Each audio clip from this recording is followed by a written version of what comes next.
السلام علیکم دوستوں، کیسے آپ سب لوگ؟ امید کرتا ہوں آپ سب لوگ خیریت سے ہوں گے۔ تو آج کی اس ویڈیو میں ہم جانیں گے کہ ہم گوگل میپ آف لائن کیسے یوز کر سکتے ہیں۔ تو سب سے پہلے ہم نے جانا ہے گوگل میپ پہ۔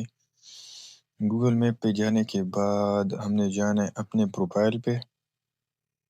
پروفائل پہ جانے کے بعد یہاں پر لکھا ہوگا آف لائن گوگل میپ، تو اس پہ ٹیپ کرنا ہے۔ اس پہ ٹیپ کرنے کے بعد آپ نے ریجن چوز کرنا ہے جس کو آپ نے آف لائن دیکھنا ہے، تو یہاں پہ سلیکٹ کرنا ہے۔ یہاں پہ سلیکٹ کرنے کے بعد آپ ایک کوانٹٹی سلیکٹ کر سکتے ہیں ادھر سے،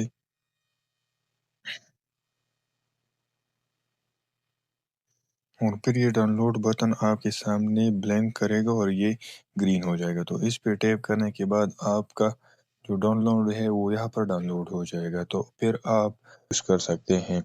تو آج کی اس ویڈیو میں ہم نے جانا کہ ہم کیسے Google map of line use کر سکتے ہیں، تو پھر ملتے ہیں نیکسٹ ویڈیو میں۔